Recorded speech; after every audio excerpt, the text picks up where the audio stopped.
The mining colony of New Horizon wasn't much to look at. Its gray buildings and industrial complexes stretched across the rocky surface of HD 2157's, a planet that most people simply called Rock 3. Among these dull structures, the Children's Garden Dome stood out like a jewel, its transparent panels revealing splashes of green and colorful flowers within. Sarah Chen loved that garden. Every day after her virtual classes, the 8-year-old would skip down the pressurized corridors, her dark pigtails bouncing with each step. The other miners' children would often join her, but today she had the garden to herself. Her mother, Chief Engineer Lisa Chen, was working an extra shift at the main reactor, and her father was Earthside for a conference. Sarah didn't mind being alone. She knelt in the soft soil, carefully tending to her latest project, a small patch of earth roses that she had started from seeds. "Just wait until Dad sees you," she whispered to the tiny buds. "He's going to be so surprised." The attack came without warning. The Vexthar raiders had been watching the colony for weeks. They were tall, reptilian creatures with scales that shifted color like oil on water. Their species controlled most of the trading routes in this sector, and human expansion was eating into their profits. The colony's defenses were minimal. After all, humanity had treaties with the Galactic Council. Who would dare attack civilians? The first plasma blast cut through the dome's reinforced panels like they were paper. Sarah looked up as emergency sirens began to wail, her small hands still covered in soil. She saw the Vexthar ship hovering above, its weapons charging for another shot. The garden's emergency shields were activating, but they were too slow. In the reactor complex, Lisa Chen saw the attack on her monitors. She ran, abandoning her post, breaking every safety protocol. Her daughter was in that garden. If she could just reach her in time. The second blast took out the garden's life support systems. As pressure began to drop, Sarah did exactly what she had been taught in their weekly safety drills. She ran for the emergency shelter pod built into the garden's wall. Her small fingers punched in the access code, her birthday, because her mother knew she would remember that even in a panic. The pod door slid open. Safety was just 3 steps away. The third blast hit directly above her. When the rescue teams finally cleared the debris, they found Lisa Chen cradling her daughter's body. The garden, Sarah's beloved roses, and most of that section of the colony were gone. But it was what the rescuers found clutched in Sarah's hand that would change the course of human history. A single rosebud, somehow preserved in her final moments. The Vexthar raiders left quickly, broadcasting a simple message to the colony. "This is your only warning. Leave this sector." They expected fear. They expected retreat. They had raided dozens of emerging civilizations this way before, and it always worked. A small demonstration of force, a few casualties, and the problem solved itself. But they didn't understand humans. They didn't understand how news of Sarah's death would spread across human space at light speed. They didn't understand how a single image, a mother holding her child's body among the ruins of a garden, would ignite something in the human psyche that had been dormant since their early days of space exploration. They didn't understand that humanity had only seemed peaceful because they chose to be. And they certainly didn't understand what they had just awakened. As Sarah Chen's story raced across the quantum networks to Earth, a sleeping giant began to stir. In the hearts of every human who saw that image of a murdered child and her ruined roses, a single thought took root. This would not stand. The United Nations emergency session began at midnight Geneva time. For the first time in history, every single member nation was present, either in person or through quantum hologram. The chamber was silent as they watched the footage from New Horizon Colony. Sarah Chen's mother's testimony played on the massive screens, her voice steady but broken. "My daughter just wanted to grow roses," she said. She believed the galaxy was good. In orbit above Earth, the CEOs of major corporations were already mobilizing. Asteroid mining operations stopped mid-extraction. Robot factories switched production lines. Research labs emptied as scientists rushed to military projects. No orders had been given. None were needed. The Vexthar spies watched all of this through their hidden networks. In their reports back to their high command, they wrote, "The humans are emotional, unfocused. They weep over a single child while their economy grinds to a halt. Victory is assured." They couldn't have been more wrong.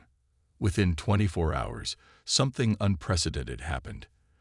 The Chinese Space Force offered its entire fleet to UN command.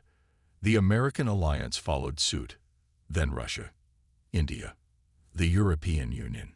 One by one, every space-capable nation transferred military control to a unified Earth command. Private corporations began doing the same. SpaceX, Blue Origin, Orbital Industries, they all turned over their ships and facilities to the growing Earth Defense Force. Bank accounts were emptied.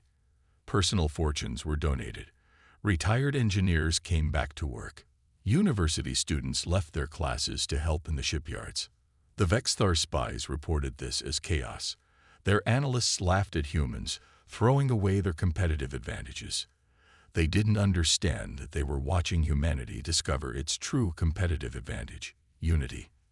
In the slums of Mumbai, a poor family sold their only valuable possession, a gold necklace passed down for generations, to buy materials for the war effort. In the penthouses of New York, billionaires signed away their fortunes. In the farms of Africa, people worked extra shifts to feed the growing army of workers in the shipyards. A single photo circulated everywhere, Sarah Chen's last school picture, showing her bright smile, and the small Earth-shaped pin she always wore. It appeared in homes, offices, and factories. Artists painted it on the sides of buildings. Children drew it in their notebooks. Soldiers taped it to their bunks. The Vexthar intercepted human communications, expecting to find arguing and division. Instead, they found something that made no sense to their hierarchical minds. Humans weren't fighting over who would lead. They weren't arguing about strategy. They were simply working together. In the secret shipyards of Luna, ancient doors opened for the first time since World War II. On Mars, hidden factories buried under red sand hummed to life. In the asteroid belt, massive construction platforms that had been disguised as mining operations revealed their true purpose. Humanity had never shown its full industrial capacity. Not once in all its dealings with alien species had it revealed what it could really do. The Vexthar thought they were pushing around a young, weak species. They didn't know they had just picked a fight with an industrial giant that had been playing small. As the first ships began to take shape in the shipyards, a message spread through the quantum networks. It wasn't an official communication. It wasn't a military order. It was simply 3 words that appeared everywhere, from public terminals to private messages. For Sarah Chen, the Galactic Council called an emergency meeting when their sensors first detected the energy spikes. The Grand Chamber, with its towering crystal walls and floating platforms, filled with representatives from 1,000 species. At the center, a hologram showed the human solar system glowing like a miniature sun. "Impossible," said the Arxian representative, his tentacles twisting in agitation. "No species can produce that much energy without destroying their system." But the humans were doing it. In the orbit of Mercury, massive solar collectors unfurled like metallic flowers, each the size of a continent. Around Venus, hidden atmospheric processors began harvesting exotic particles. On Earth's moon, strange devices that had been buried for decades awakened, drawing power from dimensional rifts that humans had never admitted to discovering. The Vexthar's chief scientist, watching through their spy networks, calculated that this level of production would take 50 years to build ships enough to challenge them. He was working with old data. He didn't know about the AIs. Deep in Earth's quantum computers, artificial intelligences that had been pretending to be simple automation systems revealed their true capabilities. They didn't just design ships. They'd reinvented physics. What took other species decades of trial and error, the AIs simulated in seconds. Every failure taught them. Every success was immediately shared across the network. In the asteroid belt, Automated factories worked at speeds that seemed to break the laws of physics. Robotic arms moved so fast, they appeared to blur. 3D printers layered molecules with atomic precision. Assembly lines that stretched for kilometers operated in perfect synchronization. The Council's observers watched in stunned silence as humans achieved in days what had taken their own species centuries. How? Asked the Proxian delegate, their crystalline form flickering with confusion. How did we not see this capability? The answer was simple. Humans had always held back. In their early dealings with alien species, they had deliberately operated at a fraction of their true capacity. They showed primitive rockets when they had antimatter drives. They demonstrated basic AI when they had sentient quantum systems.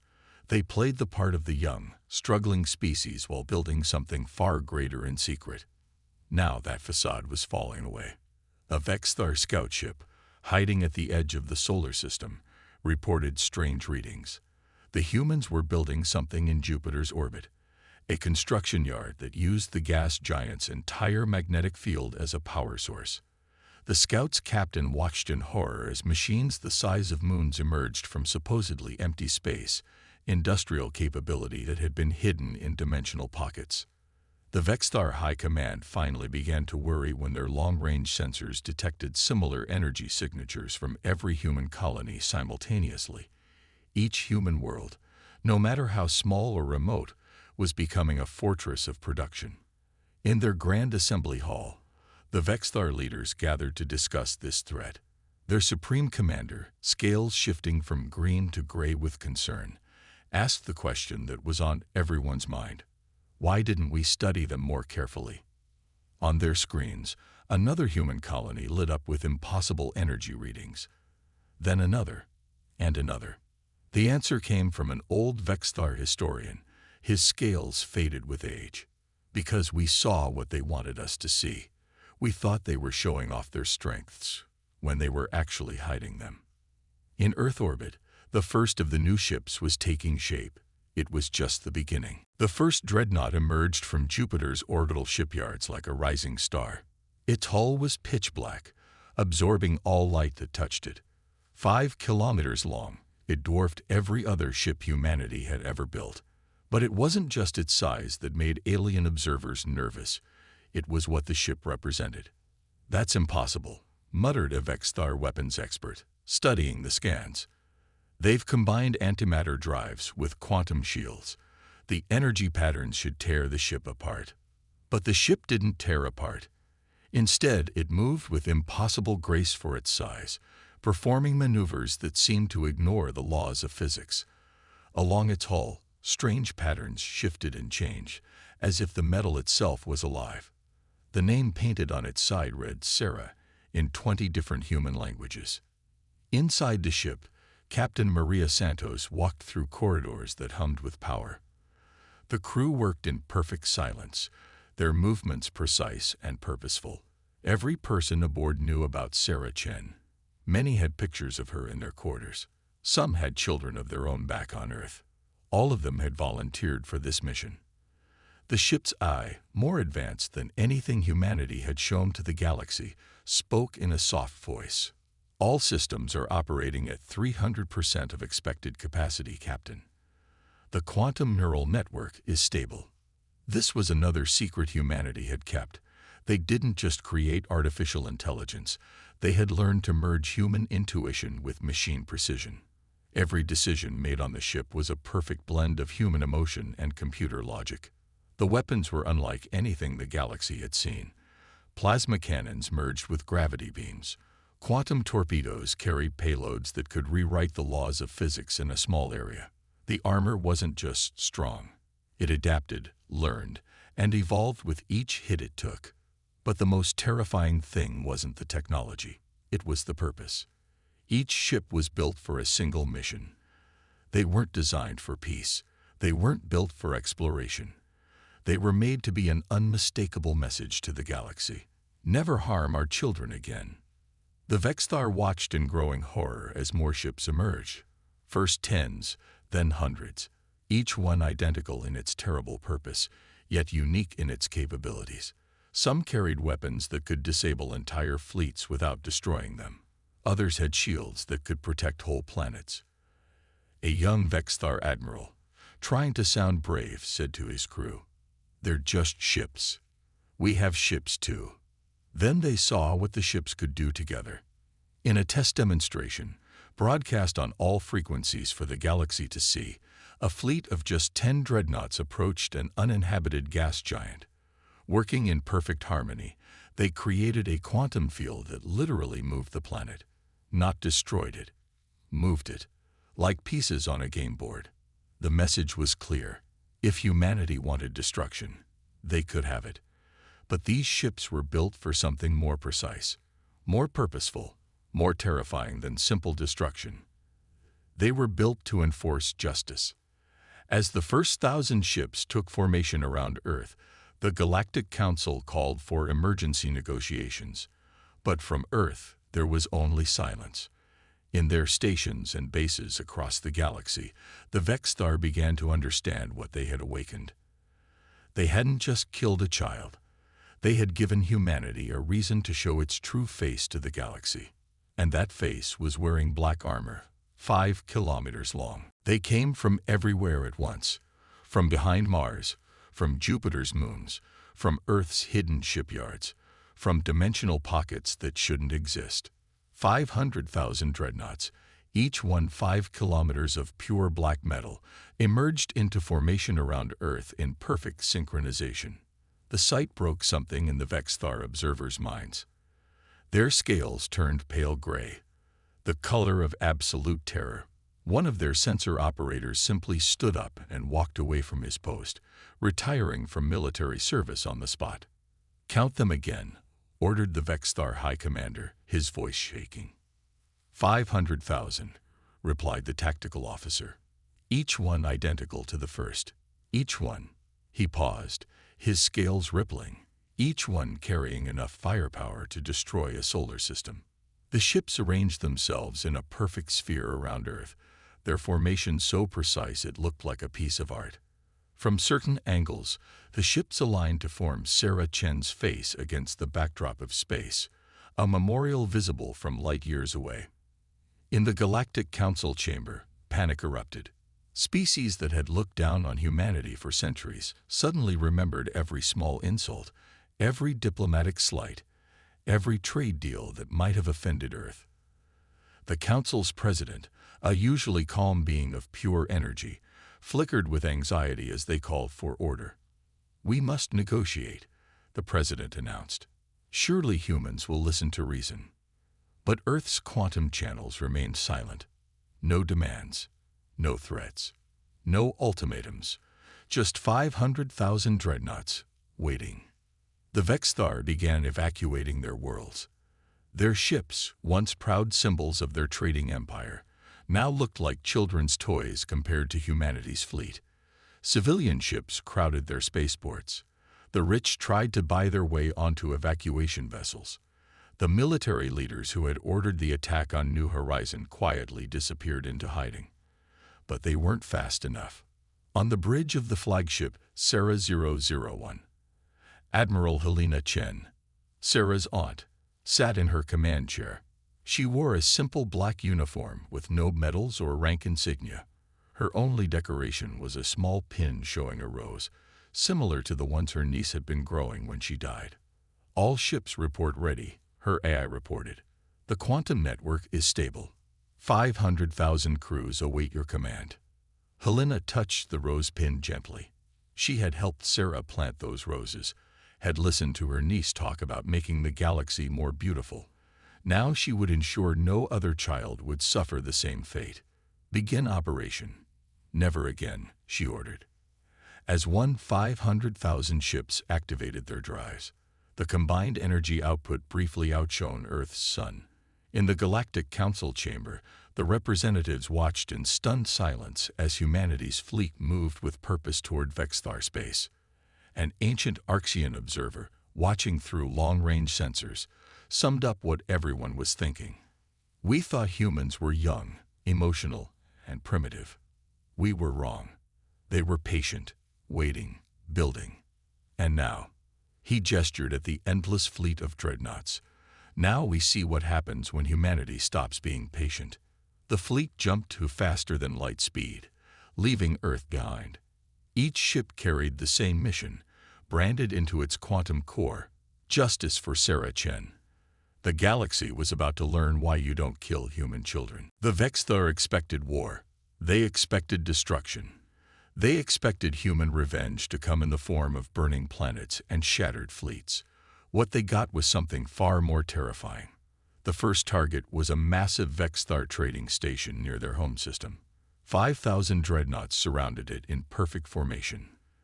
The station's defenders raised shields and armed weapons, prepared to die fighting. But no weapons fired. Instead, precise beams of light shot out from each human ship, creating a complex web around the station. When the light faded, the station's outer ring was simply gone. Not destroyed, not damaged, just cleanly removed, as if it had been cut away by a surgeon's scalpel. "What are they doing?" asked a Vexthar commander, his scales shifting in confusion. The answer came as they watched the separated ring being carefully packed into massive cargo holds. The humans were taking it apart, piece by piece, with mechanical precision. This pattern repeated across Vexthar space. Trading posts, shipyards, defense platforms, all carefully dismantled. The humans didn't destroy anything. They simply took it all apart and stored it away, like children collecting toys from an unruly sibling. A Vexthar battle fleet tried to stop them at their largest shipyard. 300 warships, the pride of their navy, formed a defensive line. The human dreadnoughts responded by creating a quantum field that froze the ships in place.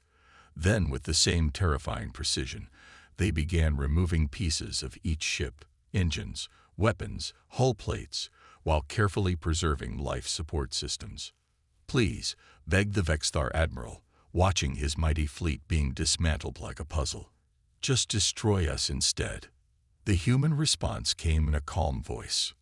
"No, you will watch. You will remember. This is how we teach." On the Vexthar homeworld, panic turned to confusion as they realized humanity's strategy. There were no mass casualties, no planetary bombardments, no revenge killings. Instead, they watched helplessly as centuries of their civilization's achievements were carefully, methodically packed away. Space stations that had taken decades to build vanished in hours. Trade routes that had made them wealthy became useless as their ports were dismantled. Military bases that had protected them for generations were reduced to their foundations. In the flagship Sarah 001, Admiral Helena Chen watched the operations with calm determination. A junior officer approached her with a report. "Ma'am, the Vexthar are offering their entire treasury as compensation," the officer said. "They're begging us to stop." Helena looked at the holographic display, showing another trading station being carefully taken apart. "Did Sarah Chen get to finish growing her roses?" she asked quietly.